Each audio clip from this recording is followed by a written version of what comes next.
Belajar Kuy, channel yang membahas seputar media dan jurnalisme yang tentunya up to date sama kehidupan kalian. Di video ini, aku bakal bahas tentang praktik komunikasi publik. Topik yang aku ambil adalah Artificial Intelligence atau yang biasa disingkat sebagai AI. Yang pastinya kita bahas dalam perspektif industri media dan juga dalam komunikasi. Di era perkembangan digital ini, yang semakin maju gitu ya aku bilang, gak dapat dipungkiri kalau misalkan semua hal tuh rasanya kayak praktis dan efisien secara waktu dan tenaga. Misal, mau cari foto Taylor Swift nggak perlu ketemu orangnya langsung. Mau tahu integrasi moda transportasi Jakarta biar nggak kesasar, tinggal buka Google Maps. Mau putar lagu di Spotify, terus kita lagi nggak megang HP, tinggal minta tolong sama Siri. Mau balas pesan customer yang template dan gitu-gitu aja udah ada chatbot. Kita salah ketik, ada autocorrect. Mau tahu terjemahan bahasa di produk makanan yang kita nggak tahu kayak itu bahasa apa, tinggal buka Google Translate. Mau pesen Gojek, tinggal pesen dari HP.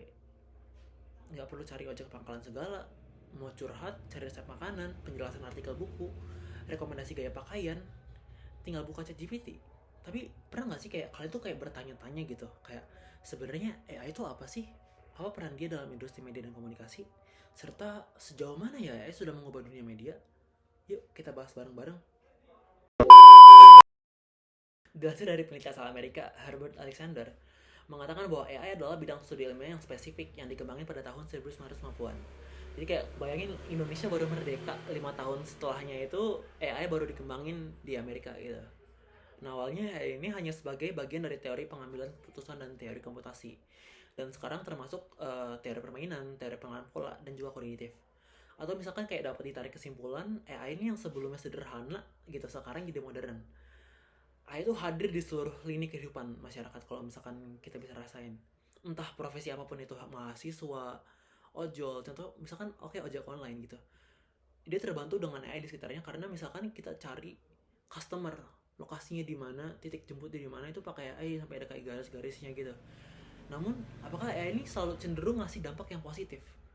Oke, pembahasan kita akan lebih mengerucut pada bagaimana AI dalam industri media dan komunikasi ya.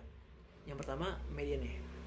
Media menjadi wadah kekuatan pertahanan yang paling ampuh dalam memaparkan informasi. Media awalnya berkembang dari teknologi cetak.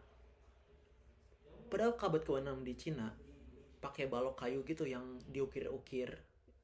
Lalu abad selanjutnya berkembang di Jerman jadi telegraf, lalu surat kabar. Baru abad ke-19 muncullah radio, televisi, program-program editor, browser.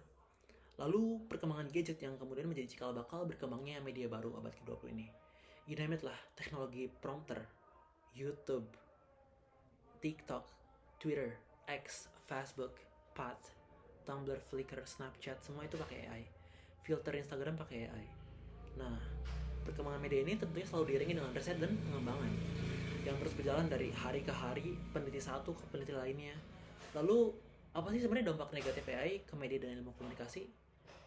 Nah, hal itu yang paling kelihatan di media saat ini sekitarnya adalah ketika TV One memperkenalkan presenter yang berbasis AI. Pada tahun 2023 lalu, untuk pertama kalinya, TV One mengklaim bahwa adanya AI itu langkah inovatif dalam industri penyiaran di Indonesia. Presenter AI ini dirancang buat membacakan berita dan memberikan informasi kepada pemirsa dengan menggunakan teknologi yang menggabungkan AI dan machine learning. Dampaknya ya berimbas pada pengurangan keterlibatan manusia dalam bidang komunikasi, seperti pengeditan, produksi konten, serta analisis data yang selalu dilakukan oleh AI. Selain itu, penggunaan AI dalam pembuatan konten juga mengancam integritas informasi yang nantinya akan disampaikan. Hal itu tentunya berakibat kepada kredibilitas atau kepercayaan masyarakat terhadap sumber informasi dan media berita tersebut. Tentunya beda dong kalau misalkan kita shoot video langsung nih, turun ke lapangan, pakai jurnalis media konvensional yang juga ada di situ. Hal ini pastinya mengurangi kesempatan bagi profesional komunikasi untuk melakukan tugas-tugas kreatif dan berpikir strategis. Padahal konten yang dibuat juga nggak otentik. Mereka kebanyakan ngambil informasi di internet lalu diolah sendiri. Maka dari sini yang ingin saya tekankan adalah banyak sekali profesi komunikasi yang mungkin tergeserkan dengan adanya AI. Angka pengangguran juga berakibat akan semakin tinggi dan tergesernya fungsi manusia konvensional yang kemudian tergantikan dengan adanya AI. Contoh lain nih, misalkan profesi desain komunikasi visual. Mereka tuh menuangin ide-ide yang tentunya sangat fresh from the oven, namun kalau kita ngedesain pakai AI, pasti tinggal nyomot-nyomot file punya orang doang, tinggal nyomot aset-aset punya orang doang. Pastinya itu merugikan kita dong. Padahal masih banyak banget profesi seniman commission art di luar sana yang punya tangan-tangan yang keren buat berseni, yang masih bisa mikir ide-ide secara natural gitu, nggak tinggal nyomot-nyomot doang. Dan yang terakhir, dampak AI saya pribadi saya rasakan itu ketika AI sangat berpengaruh dalam mengurangi interaksi personal saya yang lebih hangat dengan orang lain gitu. AI mengurangi keterampilan komunikasi interpersonal manusia seperti berempati dan membaca mimik emosi wajah. Jadi, gimana nih, seru nggak pembahasan tentang AI dalam industri media dan ilmu komunikasi? Bener-bener pelik banget ya kalau dipikir-pikir. Nanti anak ilkom kerja apa nih kalau kerjaannya digantiin pakai kecerdasan buatan begini?